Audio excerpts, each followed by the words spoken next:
Hey, Neil McDonnell here. I'm going to get started with another LinkedIn Live. I do these every day, 12 o'clock to 12:30, and they're designed to provide you sales tips in the federal government contracting space. So I hope you find them helpful. I hope you go back and watch.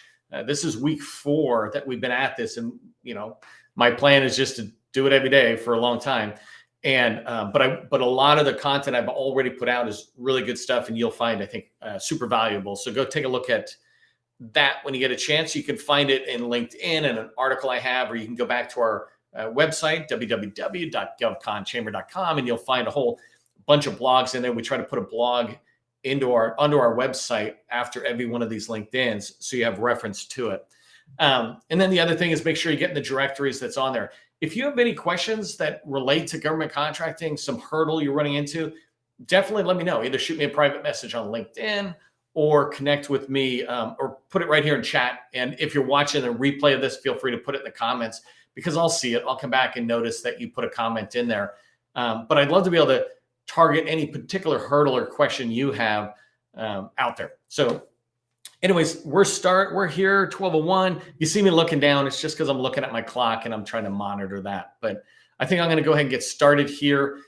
For those of you who don't know me, my name is Neil McDonnell. I'm the president of the GovCon Chamber of Commerce. I spent 20 years as a small business owner in the government contracting world, mostly in the IT services, right? But when I sold my last company, I started the GovCon Chamber of Commerce, which is focused on helping small businesses just figure out what does it take to succeed. I have this tagline that is, government contracting is not a secret, it's just a process. And for 4 years, I've been saying that and teaching that process. That's the mission of the GovCon Chamber. So everything I do is driving towards that and helping you make more money. If you don't know this, one last thing about the Chamber, our vision is to help small businesses get 50% of the federal revenue, the contracting dollars. And so right now it's at 23% is the goal. Sometimes they go a teeny bit above it, but I'm like, get 50% of that stuff. And there's no conspiracy stopping you from succeeding. Really, it's for all of us to work together and to understand the process and start driving forward. So, hey, last thing is inside of the chat, go ahead and put your company name and your core competency, especially just, your basic core competency, a single word or a single phrase. It helps me remember, because I remember things like, oh, that company does elevators, for example, or SharePoint or ServiceNow. I begin to remember these. Cybersecurity, I've got a couple of firms like that I know if somebody asks me, I know who to turn to. And you don't want just me knowing about it. You want other people who watch this video to know about what you do. So put that in the comments. Today, I want to talk about the 4 main marketing tools. And I think I already put it in the description, but this idea of 4 main tools that you would use to market to the federal government or as part of your business development and capture activities. And so I'm going to talk about those tools. The first one is small business profile, then the capability statement, your website, and LinkedIn. These 4 make up the basis of your basic marketing tools. If you have these in place, you'll be able to develop relationships with people. They'll be able to quickly understand what you do. So I'm going to talk about those in the next 20 minutes or so.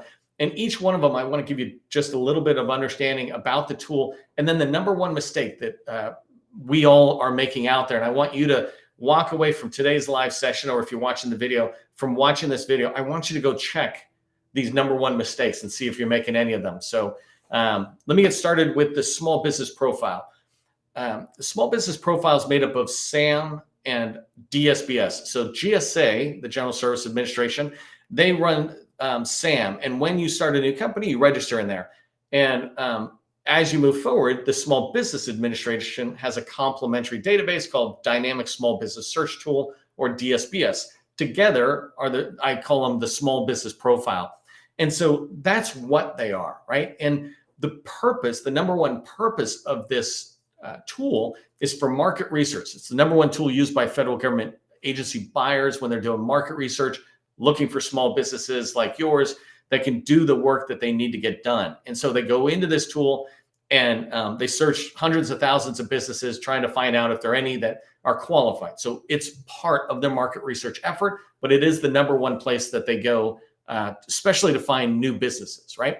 Another group who uses this database are large primes. They interact between their supplier portals and the small business profile the government runs, they interact and pull that data out. And so when they're looking for people, the large primes have access to that data as well if you register in their portals. So those are two big pools of people you might want to be reaching out to. And this tool does passive marketing for you. By sitting out there and having a database that hundreds of thousands of potential buyers and market researchers could have access to and perhaps find out about you, you want to make sure that data in there is top notch, right? It really is reflecting what you sell. So the number one mistake with your small business profile is just not filling out all the fields. And I did this for 20 years. I never knew about the tool really, but I never knew how powerful it was and how much it's used on so many other places. So the number one mistake is when we register our company, we go in and we fill out the bare minimum fields, the required fields, and we get out. But there's a lot of extra data in there and you can go look at it. But 3 of the fields that are not required are the keyword searching. So if they're looking for elevator hub zone firms, or if they're looking for some hub zone firm or woman-owned firm that does SharePoint, right? If you don't have the keywords in there, you'll just never come up. You won't even come on their radar to come off their radar. And so the number one mistake there is not filling out the fields. Go to dsbs.sba.gov and search for your company and just take a look at your profile and go, does this thing tell the buyer or the market researcher what we do? So that's the first tool. The second tool is the capability statement, right? So many people think they know about a capability statement, but the problem is it's minimized in its importance. People just, it's just a capability statement. No, it is the very thing that will open a door. The only thing better than a capability statement, frankly, to get in a door is a referral.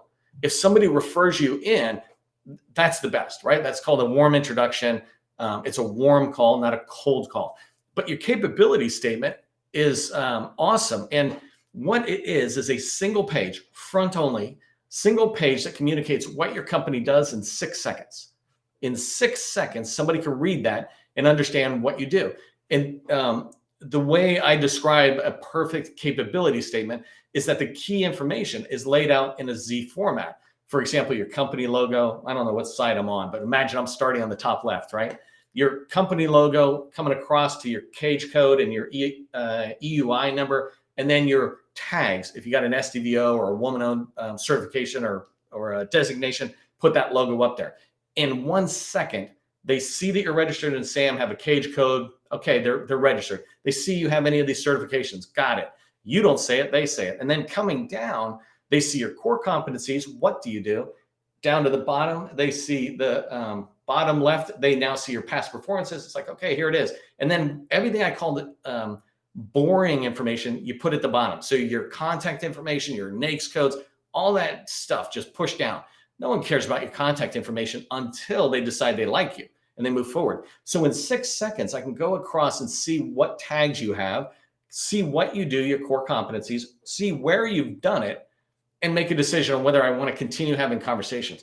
Oh, this is rocket launching. That's not my world. I'm in building facility, toilets or something, right? So I can see instantly what you do. I can decide if I'm a small business specialist, where you might fit.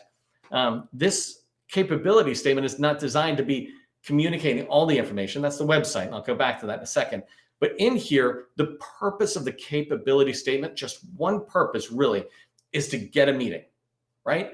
The capability statement is something you hand to a federal buyer or a teaming partner, and they go, oh, no, this looks good. Tell me more. In 6 seconds, they're able to make that decision that they want to know more.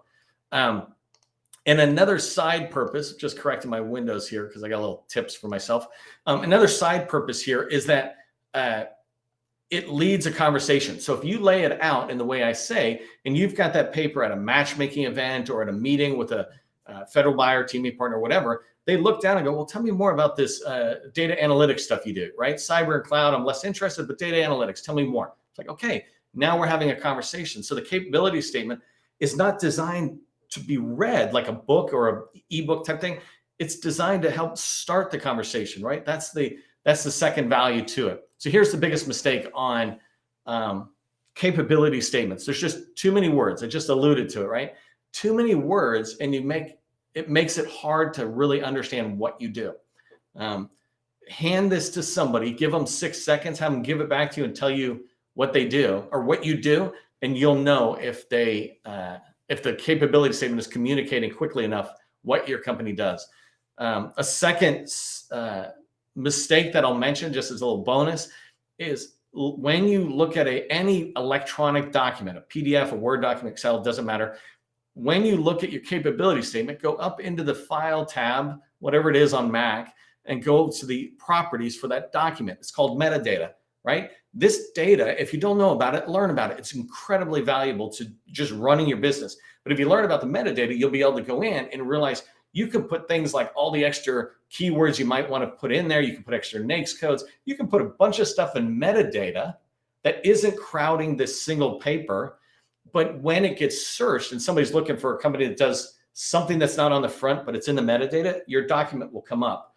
I have a whole video course. I think it's a whole hour webinar about how to do a great capability statement. And I'm not trying to win graphic awards. I'm talking about getting meetings. That's all I care about when it comes to a capability statement. Okay, so by the way, in your chat or in the chat, let me know if you feel like you got a capability statement that's a 6-second capability statement, or if you feel like maybe it's too long and you got to take the task. Also, if you'd like me to do a quick look at it and tell you whether it's 6 seconds or not, feel free to send me a link, either put it in chat, right? Or send me a link in messaging and I'll quickly get back to you. Just give me a thumbs up on the video so I know that you want it. Okay, so we talked about small business profile. We talked about capability statement.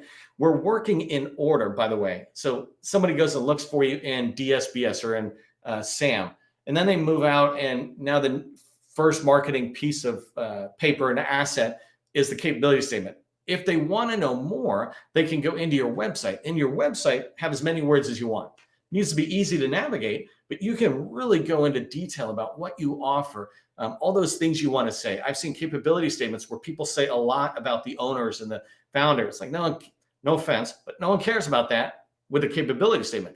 But when I go to your website, I am interested. I am interested in looking at the leadership team, how the company gets started, some of the history. It doesn't have to be there. I'm just saying you could put all that in there, and this is the appropriate place to have it. It's a place for the buyers and partners to learn more about the organization, and also to be able to do a deep dive into products and services. So you can't put all that on a piece of paper and be able to read that in 6 seconds. But in your website, you are able to put down a lot of different products and services and then expand on it. And this is ways we can help, and put a whole graphic infographics in there that describe what you're doing. So the purpose to me of a website is a little bit twofold, right? It's demonstrating your subject matter expertise. We want to know that if I'm going to meet with you, or I'm thinking about bringing you in, anything like that, I want to go in there and go, is this organization talking on their website about what they just said to me? If I come in and say SharePoint, then my website should scream SharePoint, and yours should as well for whatever you're selling. The other purpose of a website to me is validity or validation of the maturity of the organization. So when they come in and they look, if it looks like you've just got a GoDaddy one-page thing and it still has GoDaddy logos or something, then it makes you look small. It takes minimal effort to make yourself look big these days, or big is the wrong term, right? Organizationally mature, right? So you can have 3-4 pages on there that are just nice and clean, and they communicate that your organization is squared away. Here's what we do, here's who we do it for. If you want to reach us, here's how you reach us. That kind of basic stuff on your website. As a side note, you could go to a place like Fiverr.com. Somebody can put the link in the chat there, but you can go to Fiverr.com and somebody will build out your website for $100 or less. It's like these days it's pretty easy to get people to build basic things, and so that's something to keep in mind. Here's the number one mistake, huge mistake on websites that I find, and I would argue that it's at least 80% of the people out there. And so I want you to check this right now when you're done this video, is not having your cage code and DUNS number, now called the EUI number, right? But not having your cage code and that unique identifier on your website easily found. If you don't have that, it makes it hard for the market researcher to figure out, hey, I want to go look at DSBS, or I want to go look at GSA for the schedules, or go into USA spending, CPARS, whatever it is. I want to do more research. Well, if I don't have those numbers, it's hard to move forward. And I've done this myself, looking for teaming partners for customers. And I get in there, I'm like, I cannot find, I'm out of here. Right? If I can't find your key identifying numbers, which will allow me to keep doing research, I'm just out of there. And that's the same thing the market researchers are doing. They don't need to come to your business. They were checking you out the same time they were probably checking out 10 or 50 more, trying to find a bunch of companies that might fit for them. So just put your number on there. If you have no idea where to put it, just put it in the footer of your website and you're fine. And here's another way to address that. And a kind of a second major mistake is not having your capability statement on your website. The market researchers should be able to come in, grab the capability statement, get out. You don't need to know who grabbed it, right? Don't gate it. Don't put down you need an email address or something to be able to get my capability statement. It's just a piece of marketing material. I've said this in weird ways before about you want to grab 1,000 copies and throw it off the top of the Pentagon into the middle and hope people grab a copy all around the Pentagon, and now you're serving DOD. Probably not a great idea, probably not even an effective idea, but that's the point. You don't need to control it. You need to get it out there massively because it is a passive marketing tool for you. So on your website, first, make sure it's easily available, and then that they can download a PDF of it. And then second, make sure that it is not gated, that people have to put email addresses or something in there. All right, so that's the website. The last one, and this is another marketing tool you can check right now to see about where you're at, but LinkedIn personal profile. I'm not talking about the company page at the moment, just you. If you're starting and building relationships, which theoretically we're doing every single day, when you reach out to somebody, they often, among the other tools, will come to your LinkedIn profile and go, let me see who this person is, right? And so when they come in, you want to make sure that you're presentable to them. This is the same way I described a website needs to look organizationally mature. Your LinkedIn profile, you want it to have that same kind of level of maturity, not a ton of effort. I'm not talking about making it the best profile ever. I'm talking about just having it actually done where they go, oh, this is not a GoDaddy level effort. It's the next level ever. And by the way, when I say GoDaddy, you can still host on GoDaddy. That's fine. Just don't have it have their logos. You want to clean it up. So on LinkedIn, the way you should think about your profile is as a business card. I went to a conference in Florida in March 2022. And down at that conference, I went with somebody else, and we were there for a couple of days. And the first day, they grabbed a stack of cards, and we walked out. And they're like, you bringing cards? I'm like, I don't carry cards. And as we're in there and we're walking around, he would be handing out cards and taking it. And right next to him, I would say to somebody similar, I'm like, hey, are you on LinkedIn? Let's just connect on LinkedIn. And they would pull out the phone and they would look on LinkedIn and there, I found you, Neil. And I'm like, okay, Bob, I found you too. And boom, we're connected. Great, thanks. Now I have their contact information. I don't need to carry a piece of paper. Plus, I also have a much more of a connection than just getting a business card. I can write a message in there. Bob, great to see you at the conference. Looking forward to keep going. I don't need to pull them into email yet. I can just engage them on LinkedIn. And so it's a virtual business card is how you should think about LinkedIn. The purpose of LinkedIn is going back to that validation, right? It answers the question, who is this person? I've reached out to people. It's funny. I've been doing this GovCon, let's call it coaching or training, for 4 years since I got out. Advocacy. And I love it when I run into people who I would think would know who I am, but they don't. And my ego comes down a little bit. And they say, well, I haven't heard of you before. And I know exactly what they're feeling. It's like, well, what type of GovCon chamber, what kind of GovCon expert are you or something? And so often they'll just quickly go look at me on LinkedIn. And by going to LinkedIn, they can validate who I am against what I said. They can see social proof. That's what it's called when it's out there. Social proof of my expertise in the GovCon space, my expertise as being a business owner. They can see I have more than 20 years in the GovCon space. And they can see what kind of contributions I'm making to the industry or to government right now. So an example is if I connect with somebody on the Navy and they come in, they'll be able to see that I'm posting content about the Navy with nothing other than the intention to share. I just shared last night a post about the Navy. It was awesome. It was a technology plan of some sort, which I already forgot the title, but it's like a strategic document, but I thought it was good. I put it out to everybody so that you or others could get access to it. And Navy people will be able to see that and go, oh, this is great. This person is helping us spread the word to the industry that's worthwhile, I'm going to keep talking to Neil, right? That's that idea of the purpose is to just kind of validate me or help them do their due diligence. And the last one that I want to mention on LinkedIn is the mistake. Biggest mistake people make. I might actually add 2 here just for the same thing, but it's not having a tagline. So if you look at a profile, and you can go look now while I'm talking, right? If you look at LinkedIn and you look at mine used to say just flat out, government contracting is not a secret, it's just a process, right? And I help small businesses succeed in federal government contracting. I have a change to that now that's not memorized, but it's in there. And it communicates what I do and who I do it for. But I've seen people where they have just a job title. This is the typical, right? Because it's default. But they'll have like a job title at so-and-so, or, I'm a software developer, or I'm a president and CEO. Well, that doesn't tell anybody anything, first off.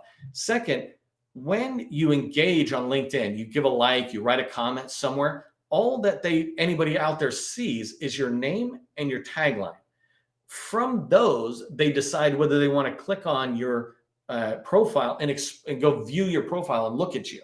And so if it just says president and owner, it doesn't mean anything, whatever. But if it sits there and says, I help federal agencies solve their hardest cybersecurity problems, it's like, really, how? And I click it. If I'm into cybersecurity, if I'm in government, I'm like, let me see that, right? And now I've pulled them into my profile. And if my profile's squared away, it'll give them a little insight into how I do that. And maybe I've got them feeding off to my website, bigger conversations. So go look at your name, your profile, and make sure you have a tagline. Just think of something. One of the best ways, by the way, to find a tagline is go back to your website. You probably wrote a great tagline, hey, we do this. It's okay to say we do something as well. You can go in there and grab something off your website and putting it out there. Last big tip, big mistake people make on LinkedIn is not including the capability statement. I think you've seen the trend here. Give that capability statement away. Well, go into the experience section on LinkedIn, right where you have your company name. You can attach a PDF of your capability statement. And now if somebody's visiting along, they don't just see you, but they also see your capability statement, which allows them now to be engaged further without you proactively engaging them. Your tools are engaging them passively, teaching them more about your company, more about yourself, more about what your company and you offer. So you want to put that out there.